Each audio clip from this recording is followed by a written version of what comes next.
So we got to understand maturity here. Like when you're such a young child, your brain from 12 to 24 years of age, you're in that adolescence period from a brain point of view.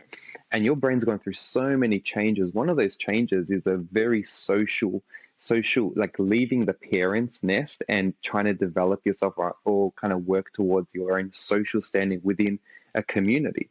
And you can only take, like any kid can only take so much, because before they begin to use this, whatever skills that they have, to try to stand up for themselves.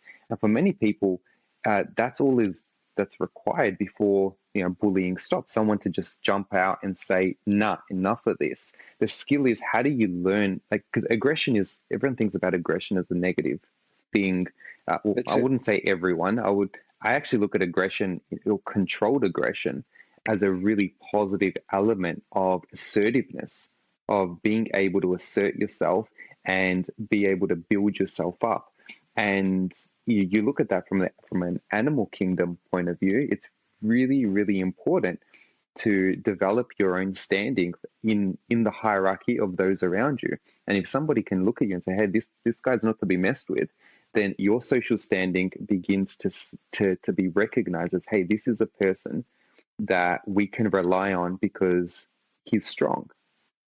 And it's an interesting one. But as kids, we kind of lose that at a time because we're still working on self-regulation. Our brain's still making these emotional outbursts. We can look back and say, "Oh, I did a lot of crap stuff."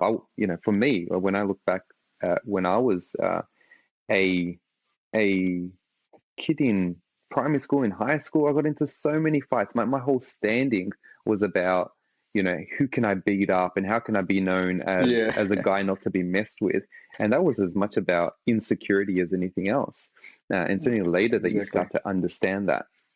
But yeah, picking up on that theme, that it's a really interesting and it's a really human experience that, everyone goes through. You want to make that stand, and it's better to make the stand than not to make the stand, because then you can actually regulate it. There's a saying, better to be a warrior in a garden than a gardener in a wall.